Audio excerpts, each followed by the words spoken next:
Do you spend hours practicing but never make any real progress?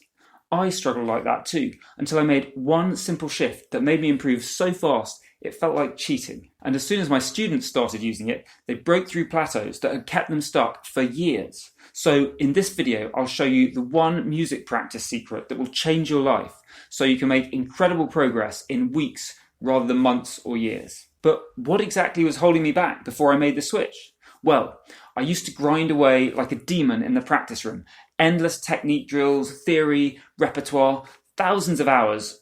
And for what? I'd get to the gig and fall apart in ways I never saw coming. It was gutting to put in so much effort and then see it wasted. But then I tried flipping my whole approach on its head. Suddenly, with this simple reversal trick, my playing transformed completely. You see, the secret to amazing progress is not about working harder. It's about working on the right things. You can practice for years without improving your performances one tiny bit, while a small nudge in the right place can make all the difference. Trouble is that you can't just think your way there. No amount of theory or planning will reveal your real weaknesses. It's like training for a marathon by running on a treadmill, then wondering why you trip on the first pothole in the real race. Only getting out there and performing gives you the hard data on exactly what needs work. Most musicians treat practice as what you do before the performance, which sounds totally logical. But it means you're flying blind, practicing without any feedback. Instead, flip things the other way. Start with performance and use it as your data gathering mechanism. The overall idea is simple but incredibly powerful. Just go round and round the do music, get feedback, practice loop. Instead of seeing performance as the finish line, make it your starting point.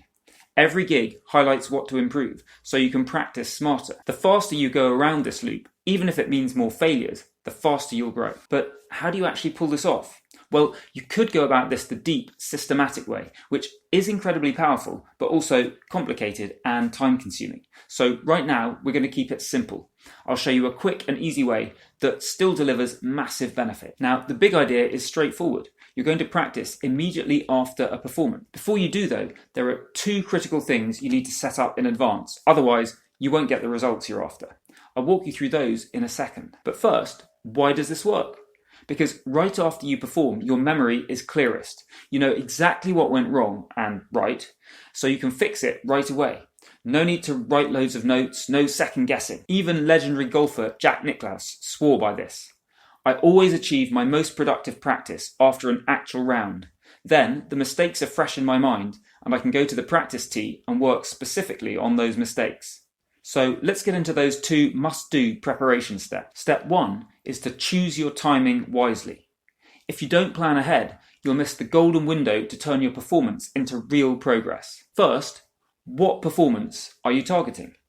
These practice sessions are some of the most powerful you can do, so don't wait for a rare gig.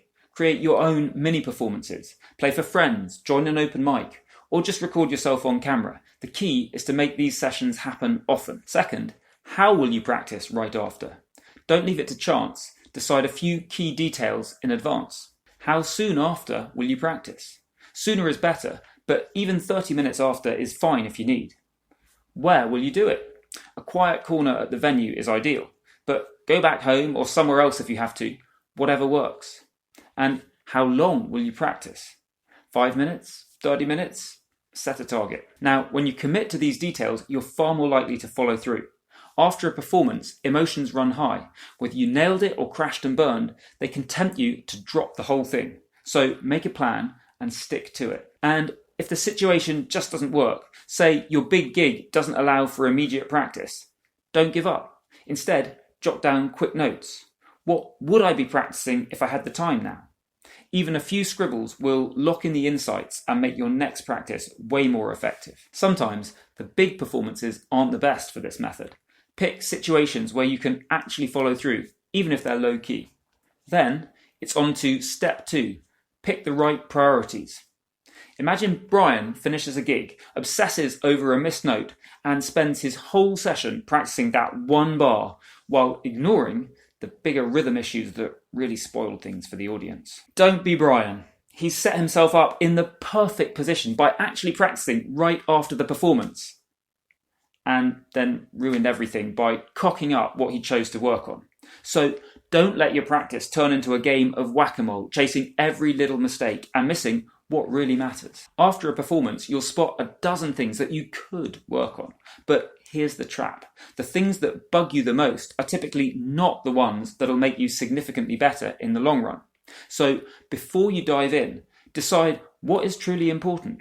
Ask yourself, what area of my playing does this relate to? And if it's not a key area, skip it. And will improving this make a big difference? You want to focus on essential foundations before tiny details. Limit yourself to 1 or 2 priorities. Be ruthless. You'll make way more progress targeting a couple of big wins than trying to cover everything and spreading yourself too thin. You can always jot down any maybe later ideas for next time. But there's one big potential problem with this approach that you need to avoid. If you only focus on what went wrong, you'll end up feeling rubbish about your playing. Our brains are wired to spot dangers and ignore the good stuff, so you have to actively work to balance this out. So take some positives at the same time as you note down problems to fix. Simply jot down 3 things that went well. That will do a surprisingly large amount to keep you confident and motivated. With both those preparatory steps in place, when you start carving out a little practice time after every performance, you'll see incredible improvements.